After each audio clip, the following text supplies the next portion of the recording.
hidrogen. Sehingga nanti kita batasi dulu NMR-nya adalah NMR untuk hidrogen dan karbon. Ya, dari molekul apa? Dari molekul obat begitu ya. Nah, ada banyak juga apa namanya NMR yang bisa dilihat misalnya dengan melihat boron yang bersifat resonansi ataupun fosfat fosfor mas, fosfat itu berempat ya. Nah, itu ya adik-adik ya.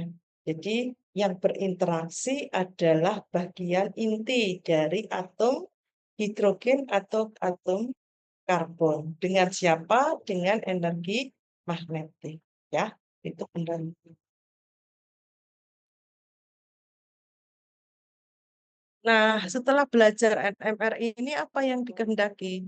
Anda bisa melakukan elusidasi struktur, terutama dalam kaitannya dengan penemuan obat. Baik obat hasil sintesis maupun obat dari isolasi bahan alam.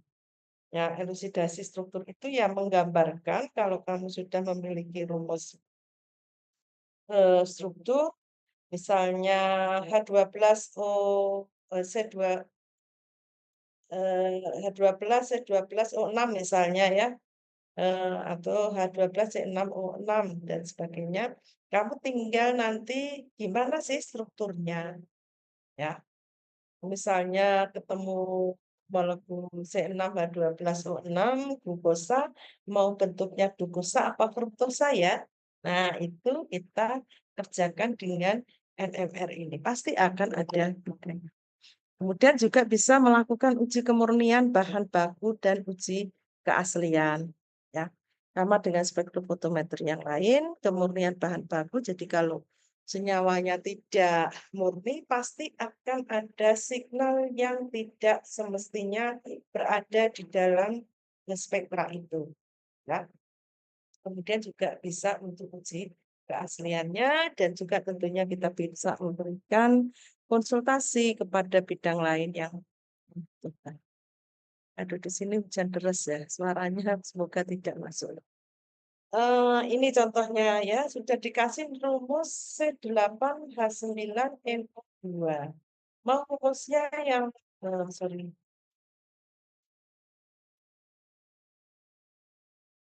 mau rumusnya yang ini, ada gugus fenolnya, atau yang ada gugus nitronya, ya, nitrobenzen atau gugus fenol. Sama-sama rumusnya C8H9.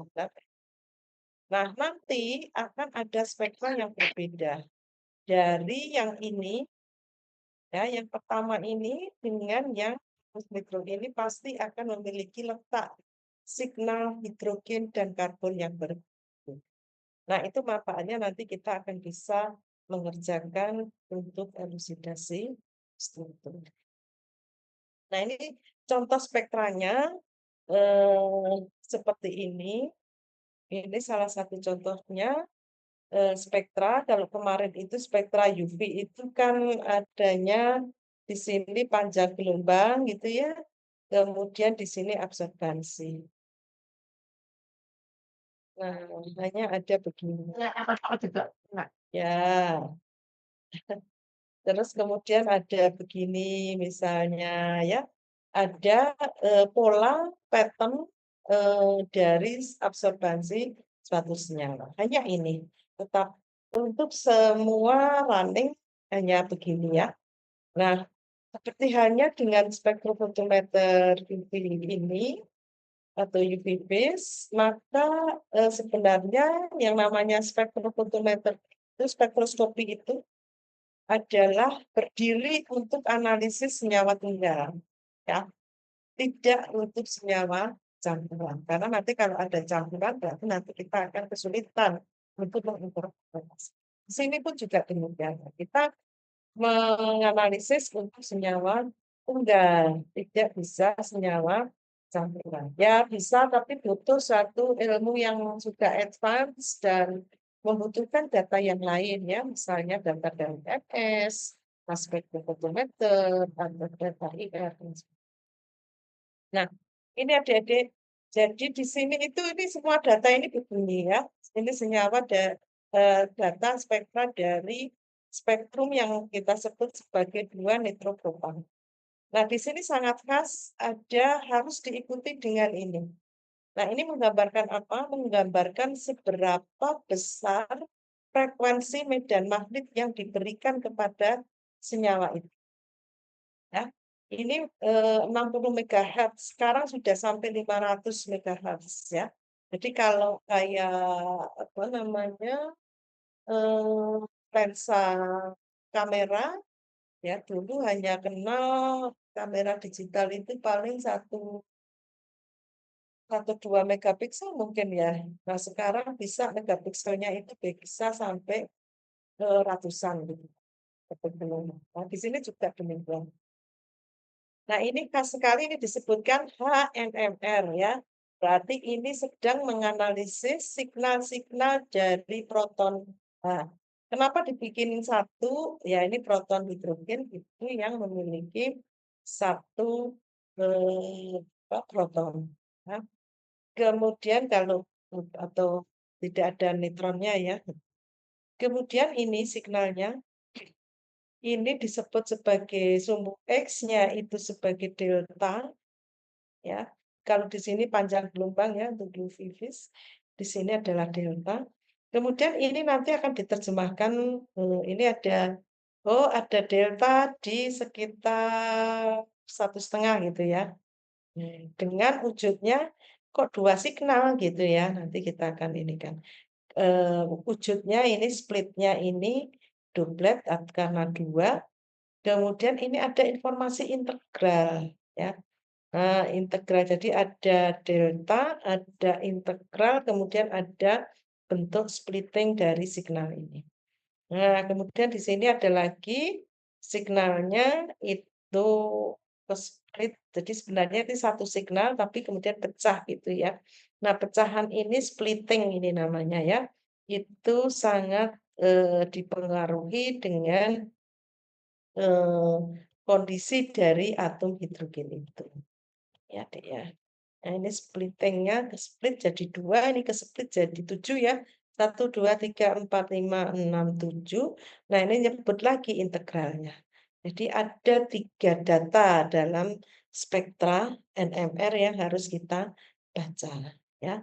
Jadi yang pertama ini delta, kedua integralnya, ketiga ada bentuk splittingnya. Oke, saya jelasin pelan-pelan aja. Nah, ini sistem instrumennya. Nah, sistem instrumennya itu nanti kamu menyediakan satu larutan, ini ya seperti di sini, larutan yang dimasukkan ke dalam selongsongan ini kecil, begitu kayak isi pulpen kamu itu, tapi ini terbuat dari kaca, ya. Kemudian ini dikasih dengan satu larutan yang akan diuji dengan tinggi tertentu maksimal bisa sampai di sini atau minimal ya ini kayak kuvet ya. Kuvetnya itu bisa diisi kira-kira segini. Yang penting adalah ada satu bagian senyawa itu yang terkena resonansi magnetnya. Ini gambarkan resonansi magnet energinya ada di sini. Oke. Nah, ini kemudian dimasukkan ke sini. Kemudian di sini sudah ada kumparannya untuk menimbulkan suatu medan magnet, itu bisa dengan kumparan listrik, dihubungkan listriknya, kemudian di situ nanti akan timbul medan magnetnya. Nah, kalau kamu punya alat begini, kamu itu nggak diizinkan untuk menggunakan handphone. Wah, handphonenya rusak ya, terkena paparan apa namanya radio magnet.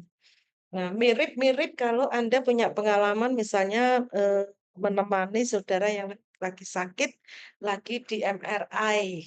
Nah, itu juga dikasih medan magnet pasiennya, kemudian medan magnet itu nanti akan diterjemahkan menjadi suatu gambaran ya, imaging dari suatu objek. Misalnya, oh bisa dilihat nih di dalam kepalanya itu ada benjolan di mana, ada sumbatan di saluran saraf di mana, di otak, dan sebagainya itu pakai MRI, atau ada saraf yang kejepit sehingga, menjadi lumpuh dan sebagainya. Nah, itu bisa diamati dengan MRI. Ini prinsipnya sama.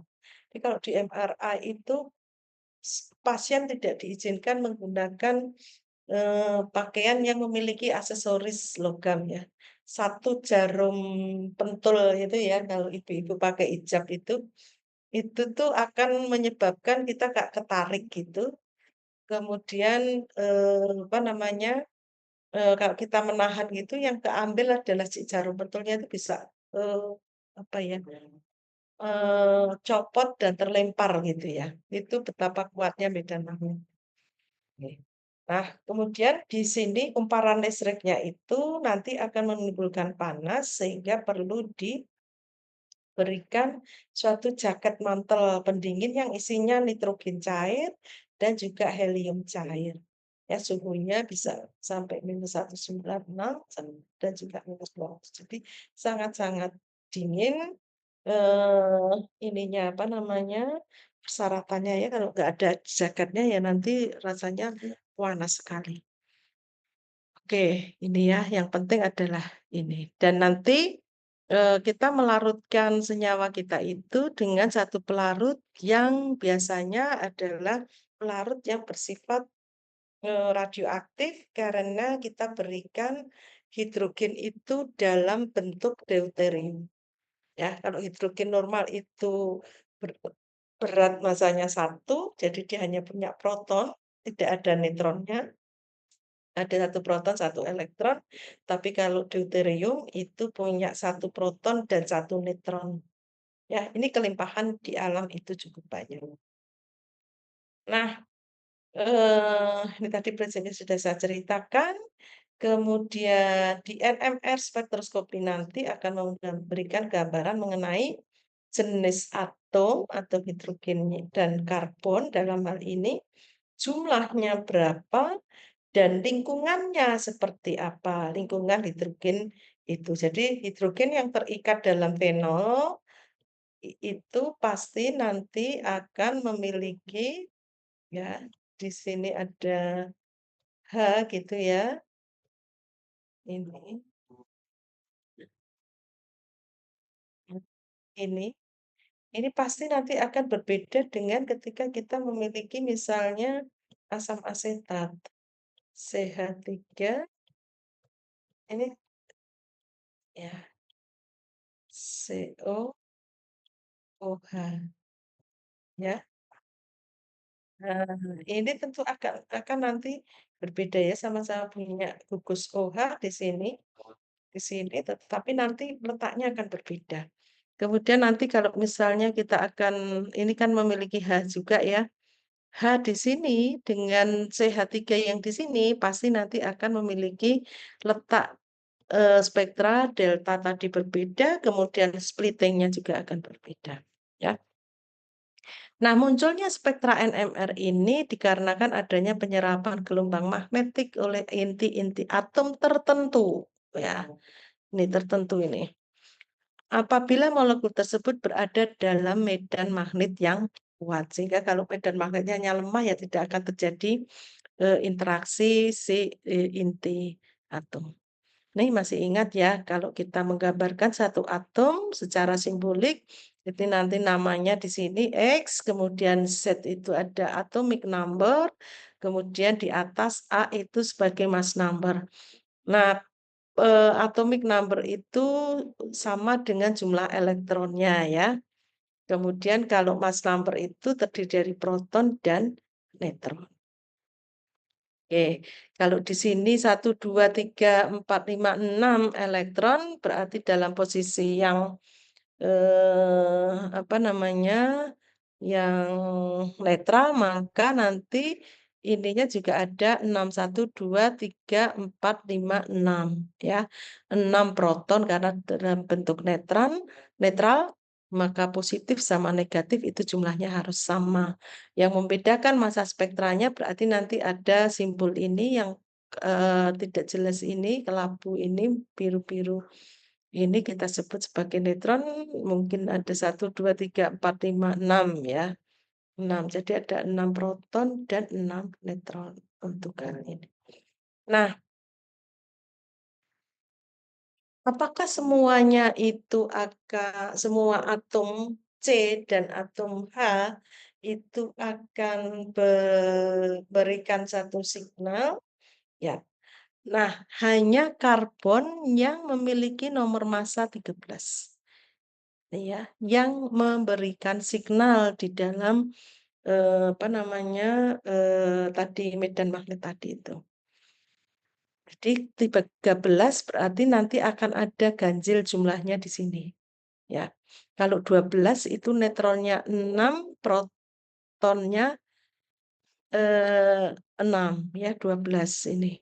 Nah, yang berikan signal adalah 13 karbon, jadi isotop dari karbon C12 yang beda di dalam hal tambahan satu neutron, sehingga di sini ada Apa ya? 13.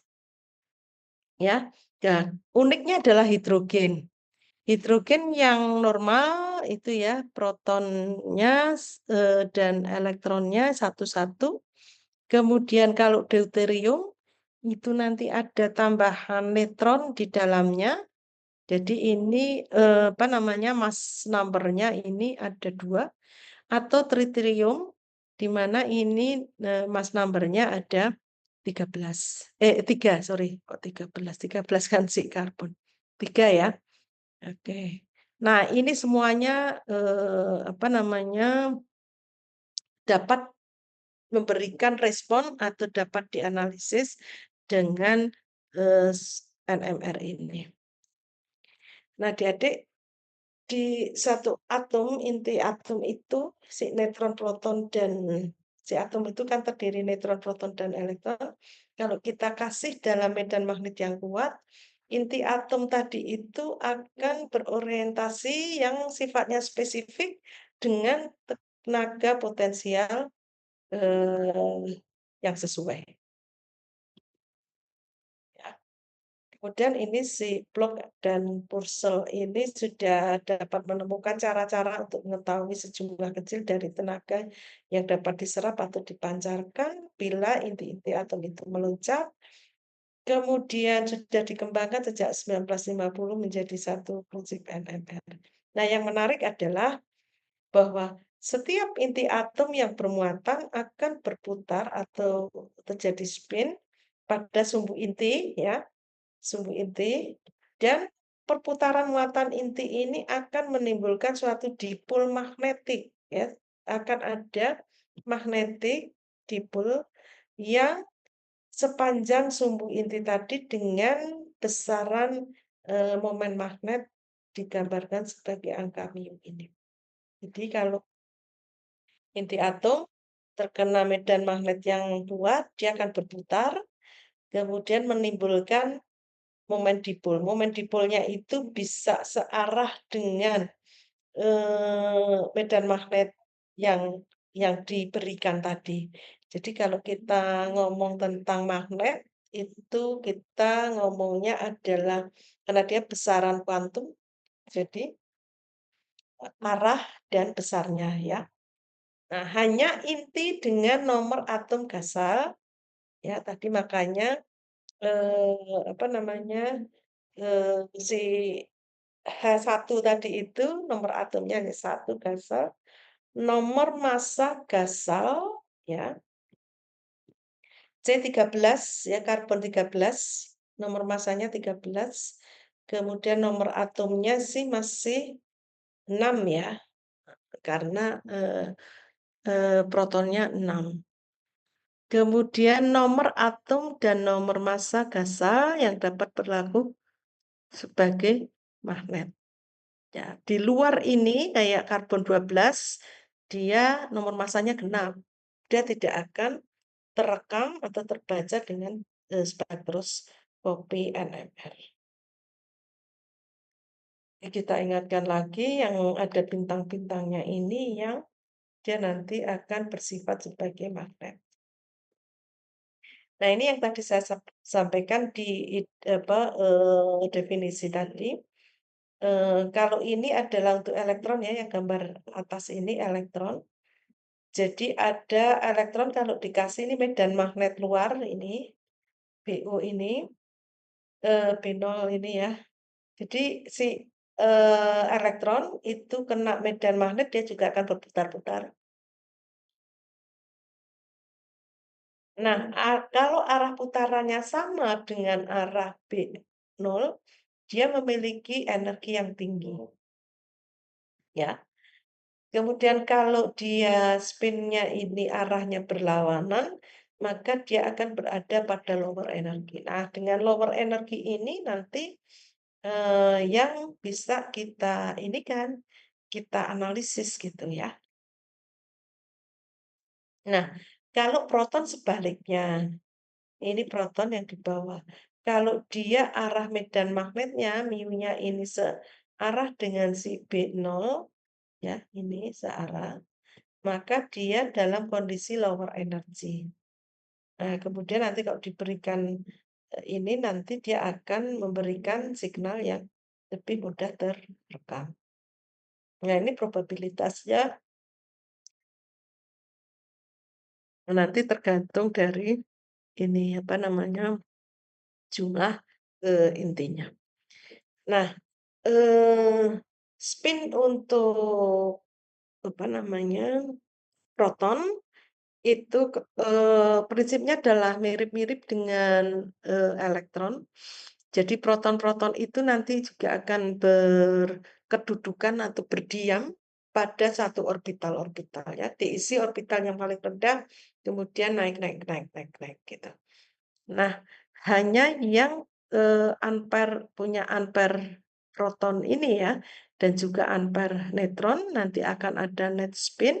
Nah, ini nanti akan menentukan intensitas yang bisa dihasilkan, ya. Misalnya ini atom hidrogen, ini dia hanya punya satu proton, tidak punya neutron sama sekali, net spin-nya setengah. Tapi kalau yang bentuknya dua ini, dua hidrogen, deuterium, ampernya 1 untuk proton, ampernya untuk neutron juga 1, dia spinnya lebih kuat. Sehingga kita akan bisa memberikan signal solven. Solven itu tetap kita harus lakukan belangko ya semuanya untuk spektroskopi itu. Nah, kalau di sini nanti belangkonya yang dipakai untuk adjustment signal itu adalah solvent biasanya.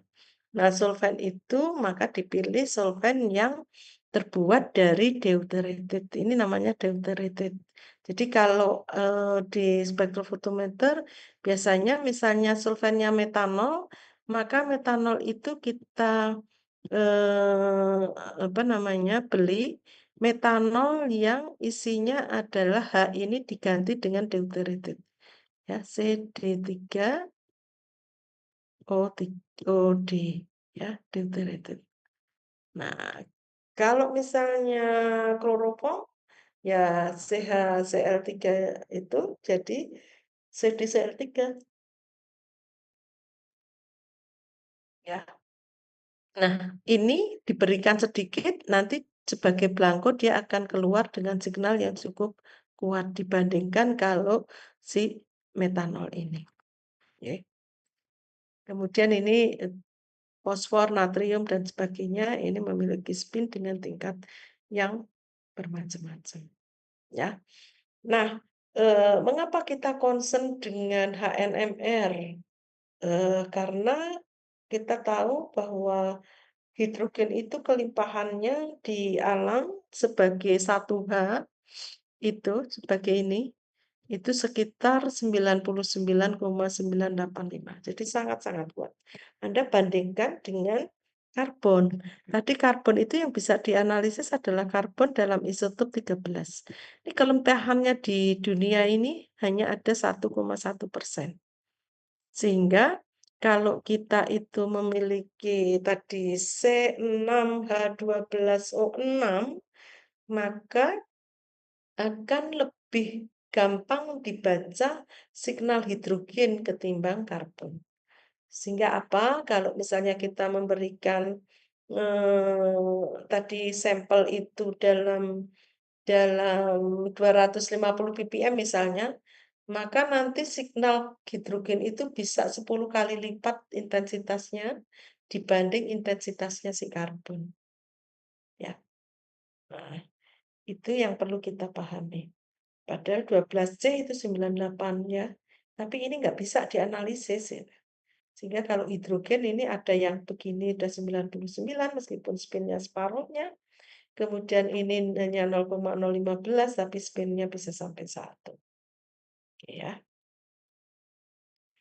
Nah, ini kondisi proton-proton tadi kalau belum berada dalam medan magnet eksternal seperti ini, kalau sudah diberikan, kadang ada yang nyebut B0, ada yang menyebut H0 ya, jangan jangan panik, ini sama saja. Definisi itu hanya kadang ada buku yang textbook yang memberikan H0, ada yang B. Nah, kalau sudah ada dalam medan magnet eksternal, maka dia nanti akan ada yang berorientasi sama, ada yang berorientasi turun. Nah, ini yang menyebabkan nanti kita bisa melakukan analisis. Itu ya. Nah, perbedaan antara ada yang naik dan ada yang turun ini ya, itu sangat ditentukan dengan besarnya B0 atau H0 itu. Jadi kalau semakin tinggi frekuensi yang diberikan, kita punya alat foto dengan megapiksel 30, pasti lebih bagus hasilnya ketimbang kita pakai yang 2, ya. Nah, resolusinya menjadi lebih tajam. Ini juga demikian, semakin besar medan magnetnya yang diaplikasikan, maka perbedaan energi antara yang, eee berorientasi sama dengan B0 ini yang lower energy dan yang, higher energy itu menjadi tersplit dengan baik. Ya contohnya. Kalau dulu baru ada sampai H0 di sini, yang tadi itu, 60 megahertz, sekarang menjadi 500 megahertz, maka sekarang menjadi di sini. Perbedaan energinya itu menjadi lebih besar lagi, ya. Nah, ini juga sama halnya. Ini frekuensinya hanya bahasa yang lain aja. Ini juga sama ya, ketika tambah gede ini tambah terus.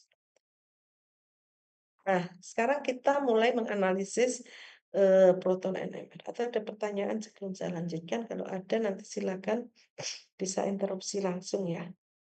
Oke.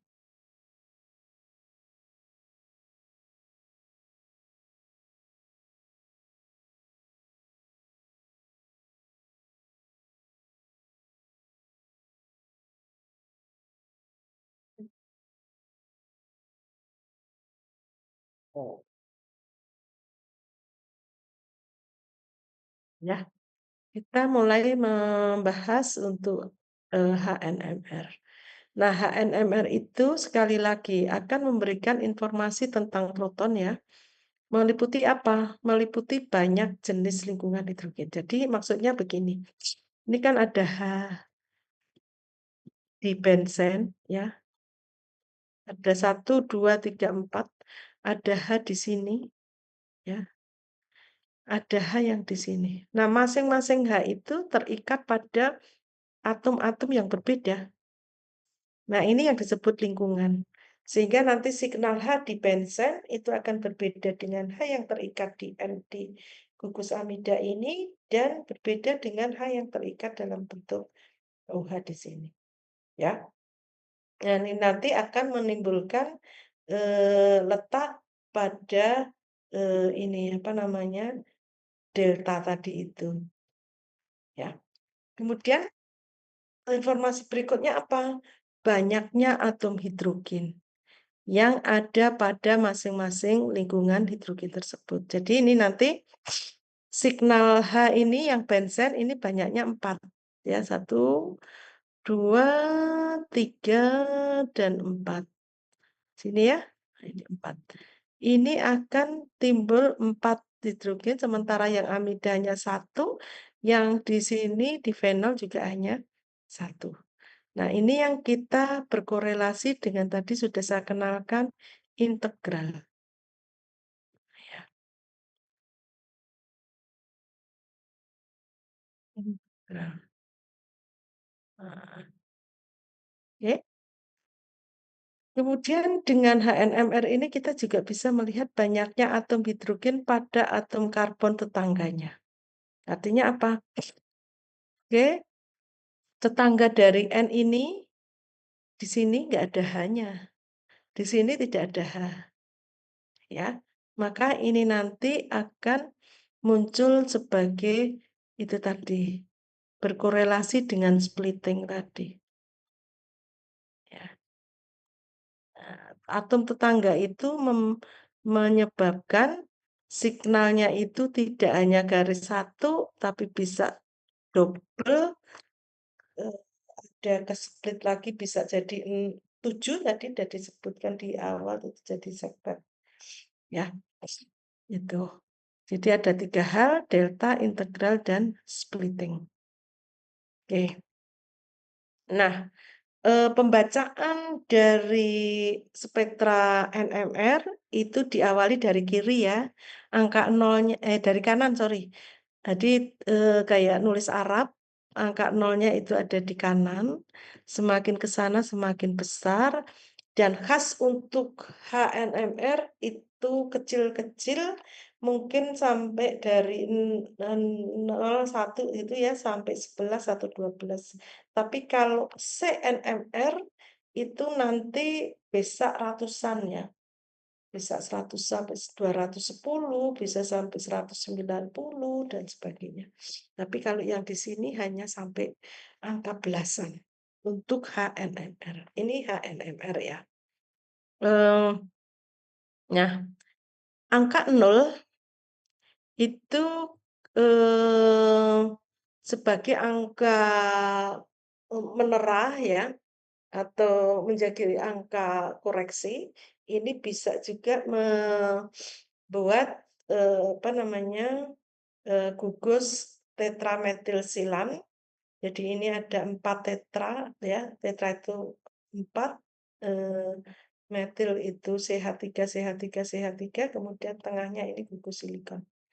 Ya, senyawa ini semua hanya ini kalau tidak saling berpengaruh dan tidak bisa apa namanya memberikan signal di angka yang ini ya karena apa namanya saling saling meniadakan begitu ya sehingga ini diberikan angka 6. Nah, ini salah satu contohnya ada senyawa CH3Cl2.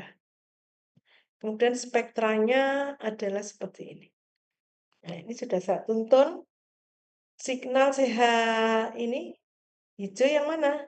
Signal CH datang di sini. Hijau ketemu hijau, biru ketemu biru gitu ya. Oke. Si CH hijau itu integralnya 1 ya karena jumlah H-nya ini 1. Ini integralnya 1. CH3 integralnya 3 karena jumlah H-nya itu 3. Tadi kan integral itu berkorelasi dengan jumlah atomnya ya. Kemudian si CH3 ini signalnya tidak singlet, tidak satu tetapi duplet. Ya, ini disebut sebagai duplet. Gitu ya. Kenapa kok ke split duplet? Karena CH3 itu memiliki tetangga hidrogen jumlahnya 1. Nah, kalau jumlahnya 1, maka nanti dia akan di-split tambahin 1 menjadi 2. Signalnya duplet. Ya. Nah, si CH3, ini CH3 ya, duplet benar. Yang CH hijau itu bentuknya terbagi menjadi 4. 1, 2, 3, 4, kesepit 4. Kenapa? Karena CH hijau ini memiliki tetangga jumlah hidrogennya 3. Jadi punya 1, sing nyeplit telu, berarti jadi 4. Ya, benar 4, 1, 2, 3, 4. Tuh. Ya, jadi ini tadi kita sudah kenal integral, kemudian ngenal splitting, nah kemudian ngenal delta. Nah, ini delta ya yang sini, delta. Nah, sekarang pertanyaannya, kenapa CH3 biru itu deltanya sekitar 2 ppm, signal CH hijau itu keluarnya bisa di 1 di 6 ppm, sorry. Di 6 ppm. Nah, ini menjadi perhatian ya, sekitar 2, yang satu, yang sini sekitar bisa dijelaskan dengan apa? Dengan seperti ini. Jadi tadi si elektron itu, ini kok nutup ya, sini aja. Si elektron tadi ini 1, 2, 3, 4, 5, 6 berada di luar ya. Kemudian intinya itu ada di dalam. Nah, kalau ada ya si H ini dekat dengan atom atau gugus fungsional yang sifatnya menarik elektron, Cl itu adalah atom elektronegativitas tinggi ya, Dek ya. Nah, maka nanti Cl itu tabiatnya adalah akan menarik elektron ini. Ya, elektron ini akan ditarik. Ya, elektron ini akan tarik ini. Akibatnya apa? Akibatnya inti dari si hidrogen ini akan tidak terlindungi.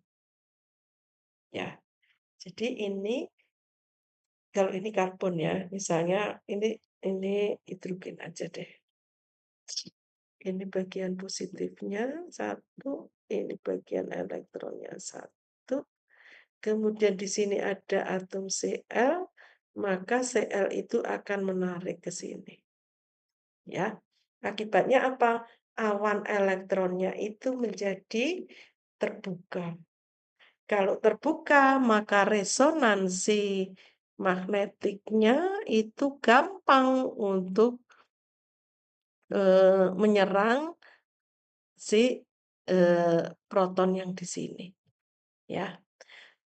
Kalau gampang untuk tereksitasi protonnya, maka dia memiliki delta yang besar.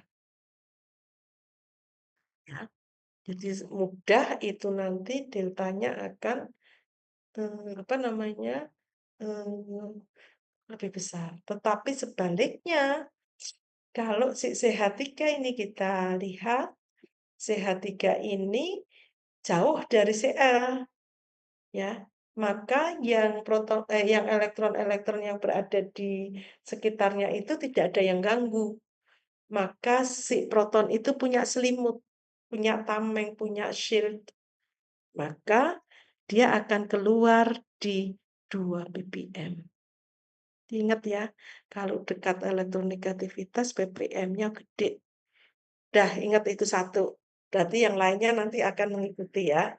Kalau tidak dekat berarti terselimuti, deltanya menjadi kecil.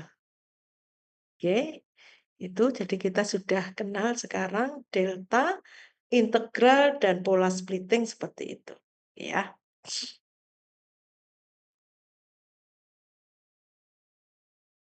Oh, ini ada lagi. Bagaimana, Bu? Ini kan juga rumusnya CH3, misalnya ini C, ini kan rumusnya C4, sorry, H4.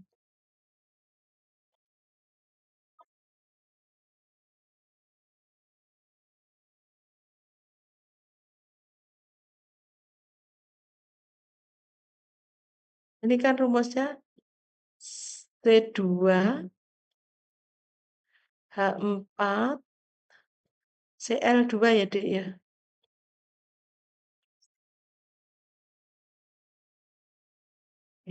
Rumusnya umumkan ini. Nah, kalau aku gambar begini, ya,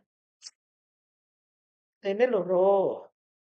H-nya papat, 1, 2, 3, 4. Cl-nya 2, 1, 2. pasti nanti gambarnya, spektranya tidak seperti ini, ya. Spektranya nanti ketemunya ini CH2 punya tetangga hanya juga 2. Tapi ini sama ini simetris, ya. Jadi ini nanti keluarnya hanya 1, mungkin di sekitar sini, ya. Lebih dari 2, tetapi kurang dari 6. Tapi ujungnya nanti dia sebagai triplet. Karena apa? Karena dia punya tetangga, kalau saya lagi bahas H yang ini, dia tetangganya H ini. Ya. Jadi ini nanti bisa keluar triplet, tapi integralnya langsung 4. Ya. Tidak ada kanan kirinya.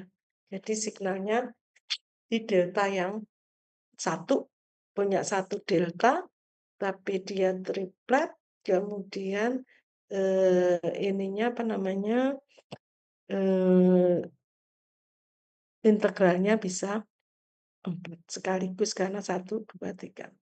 Itu ya. Dah pinter saiki. Nah, ini gimana komentarnya ini ya? Eh, Oke, ini masih dengan 60 MHz. Ini foto lama. Senyawanya etil chloride begini. Oke ya. Nah, yang ini yang mana? CH3 ada di posisi mana? Posisi sini ya. Nah, CH3, Cl2, tapi dia kan kurang dari 2. Nek tadi kan Cl-nya ada 2 ya. Itu ppm-nya 2. Tapi ini Cl-nya kan mung siji. Nah, sehingga dia akan jauh lebih kecil, kurang dari 2. Kemudian ini CH2-nya, sorry, CH2-nya ini karena dia punya metil, ini tidak di angka 6 ya. Kalau Cl2-nya tadi itu dia angka di 6, dia nanti akan di 4 sampai 3, kemudian CH3-nya hanya ke intervensi 1 Cl juga, sehingga dia nanti akan lebih kecil lagi dari angka 2. Ya. Nah, mirip-mirip ini, ya, mirip ini CH3, CH, Cl2. Oke. Kalau yang ini CH3, CH2, Cl. Oke, ya. Di situ ada integral 3, oh berarti punyanya CH3. Ini 2, oh berarti punyanya si CH2. Oke ya, harus diposisikan. Oke, etil aset, etil chloride selesai. Ini selesai. Ini hanya saya apa namanya sandingkan saja. Ini kan 2 tadi. Karena Cl-nya ini ada 2, yang di sini Cl-nya hanya 1. Jadi ini kurang dari 2 di sini, sekitar 1,5. Kemudian yang ini sekitar 6 ya, si CH ini. Ini juga wujudnya kuartet. Ini juga kuartet, tapi dia tidak sampai di 6, tapi hanya di sini. Kemudian di sini khas sekali apa namanya, si CH3 ini keluarnya menjadi triplet 1, 2, 3. Kalau yang di sini karena tetangganya CH hijau ini, maka dia akan tersplit jadi duplet. Oke ya. Jadi dengan 3 parameter tadi, delta, kemudian integral, spin-spin coupling. Jadi splitting tadi itu nanti akan kita sebut sebagai memiliki harga spin-spin coupling ini jarak di sini itu berapa gitu ya, sangat khas. Posisinya kita bisa melihat nanti apa namanya jarak splittingnya itu bisa khas kalau di cincin Bergen itu kita bisa memperkirakan kalau misalnya ada 2 apa deh 2 substituen gugus fungsional dia posisinya meta, para atau orto itu dengan melihat pola splitting begini. Nah, nanti itu ya kalau sudah advance. Lagi kenalan kok dikasih yang berat-berat. Nah, ini ya, Dek ya. Nah, ini ada efek shielding diamagnetik secara universal ada pada semua proton. Ya, shielding itu adalah menyelimuti ya elektron yang menyelimuti proton itu. makin besar kerapatan elektron yang mengelilingi proton, maka makin besar kekuatan medan magnet yang menentang medan magnet eksternal tadi itu mau menggapai si proton, ya. Sehingga apa? Kalau tamengnya terlalu besar, ya berarti efek yang dirasakan proton akan semakin kecil. Kayak kamu pakai jaket, jaketnya tebal, kalau musim dingin maka dinginnya itu tidak sampai menusuk di tulang. Tapi kalau jaketnya tipis-tipis, maka kamu akan terasa kedinginan. Ya, ini juga demikian. Nah, kalau medan magnet yang dialami proton berkurang, maka proton itu akan berpresisi pada frekuensi yang rendah atau deltanya nanti mendekati nol atau kecil ya.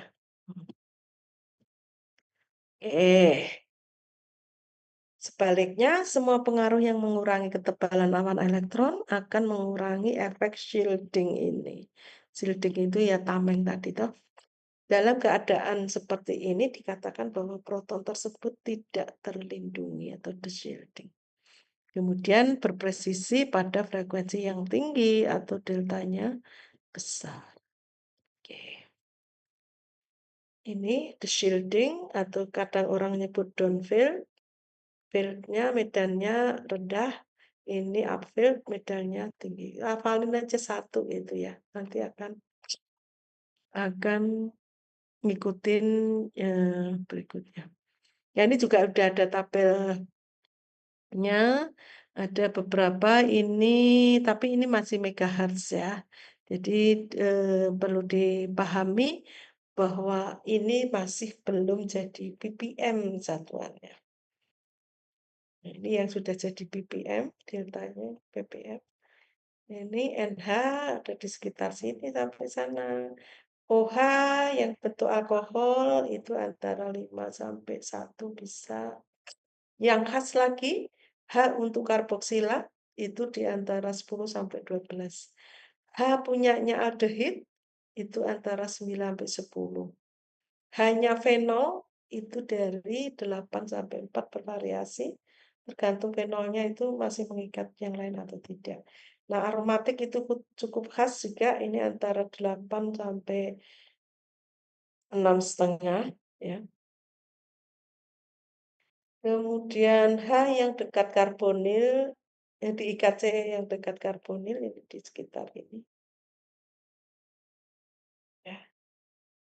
Itu tidak usah dihafalin ya, tapi lama-lama hafal kalau sering menerjemahkan NMR.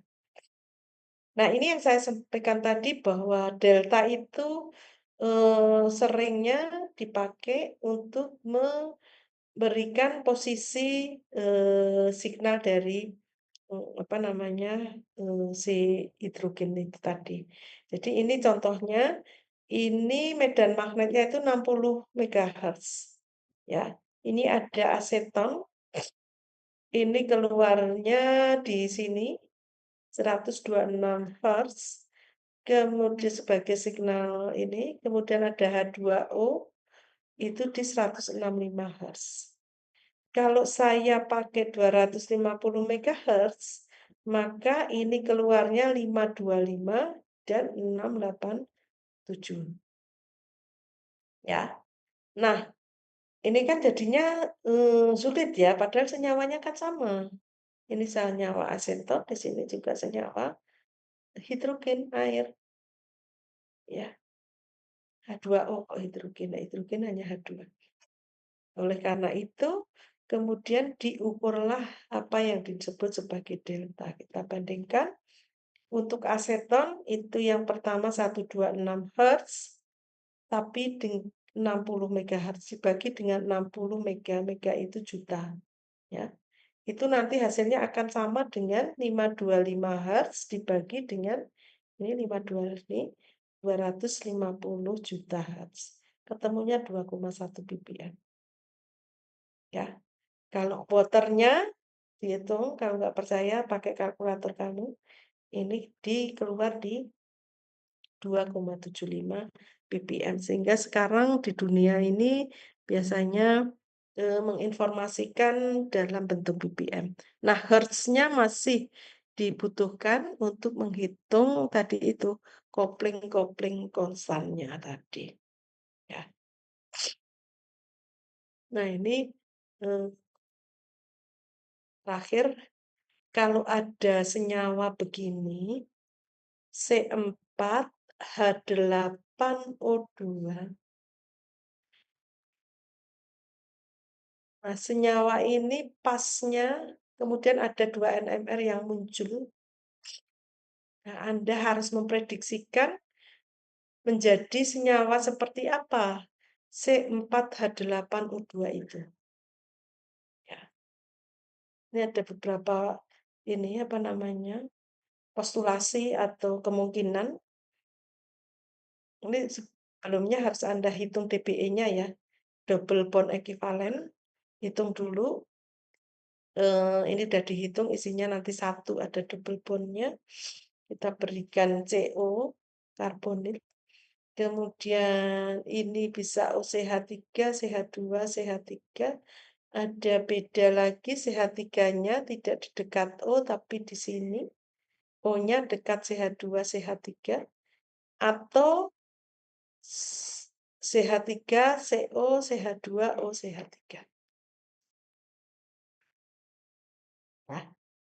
Nah, ini kita hitung dulu DBE-nya tadi ya, jumlah karbon tambah 1 dikurangi setengah dari atom hidrogen, dikurangi setengah atom halogen, ditambah dengan setengah atom nitrogen. Nitrogennya nggak ada. Berarti ini 4 C-nya ditambah 1 dikurangi hanya 8 bagi 2, 4. Kemudian halogennya nggak ada. 5 kurang 4 sama dengan 1 ya, CO tadi. Nah, ini ternyata menurut rumusnya itu seperti ini. Nah, yang penting kita harus bisa memprediksikan, bisa memberikan suatu arahan. Jadi adik-adik nanti bisa juga ini websitenya bebas tanpa bayar. Jadi Anda bisa berkunjung di Spectral Database for Organic Compounds ini, SDBS. Kemudian nanti ada menu untuk searching. Nah, menu untuk searching itu Anda masukkan bisa rumus apa namanya jumlah C-nya, jumlah H-nya, jumlah ininya, O-nya, empirisnya tadi, atau juga Anda bisa melihat spektranya mulai dari spektra IR, spektra NMR, HNMR atau CNMR, kemudian spektra MS juga ada di sana. Ya, jadi bisa membantu untuk memperkirakan. Ini yang pertama, ternyata gambar ini sesuainya adalah untuk struktur yang demikian. Nah, yang singlet punyanya siapa? Yang singlet itu punyanya CH3 karena dia tidak punya tetangga, ya, singlet keluarnya. Kemudian yang wujudnya kuartet berarti dia nanti H yang dekat dengan CH3. Jadi ini punyanya CH2 di sini. Kemudian didukung lagi bahwa CH2 ini dekat dengan atom O. Ingat, O itu juga memiliki elektronegativitas yang kuat, ya. Sehingga CH2 ini akan berada pada delta yang besar dibanding yang temannya ini. Nah, kemudian yang bentuknya triplet berarti nanti dia tetangganya adalah CH2. Oke, CH2 di sini. Jadi ini punyanya sini, iki punyanya ini, CH3 ini di sini ya. Nah, ini Bu, integralnya kok nggak muncul ya di sini. Nah, ya, ini sudah tingkat advance, jadi apa namanya tidak diberikan itu sudah tahu ya kira-kiranya. Oke. Nah, kalau yang ini CH3-nya dekat dengan O, maka dia wujudnya singlet karena nggak ada tetangganya, dia ada di 4 ini, ya. ppm-nya sekitar 3,5 menuju ke 4. Kemudian ini juga gampang, yang kuartet itu berarti yang dekatnya CH3. Siapa itu? CH2 di sini. Oke. Nah, terakhir CH3 ini karena jauh dari komponen yang memiliki elektronegativitas tinggi, maka dia nanti akan berada dengan ppm yang paling rendah. Ngerti ya? Heeh. Oke, kalau ngerti mungkin kalau ada pertanyaan, tidak terasa bisa dipahami. Besok saya tinggal kasihkan Anda beberapa contoh, kemudian melatih lagi untuk melihat beberapa, kenapa kok yang karbon, ya ini kan hidrogen, besok kita ke karbon, dan setelahnya kita akan bicara tentang two dimension NMR, ya. Ini masih satu dimensi ya, dimensinya ini, ya satu lembaran ini signalnya ya. Deltanya ini berapa, tapi nanti yang two dimension itu sumbu X-nya apa, sumbu Y-nya apa gitu ya, berbeda. Kalau ini masih satu chapter untuk satu dimensi NMR. Oke. Ya, gitu ya. Nanti selanjutnya kita ketemu di kelas yang saya bisa coret-coret di papan dengan lebih jelas sehingga Anda menjadi lebih mengerti untuk NMR. Karena lagi S1 isinya kenalan ya kasih yang gampang-gampang. Besok kalau deskripsi pakai itu bingung-bingung datanya silakan bisa kita ngobrol bareng. Dan untuk mengolah NMR ini juga ada softwarenya. Kita juga bisa bermain dengan Mesrec namanya.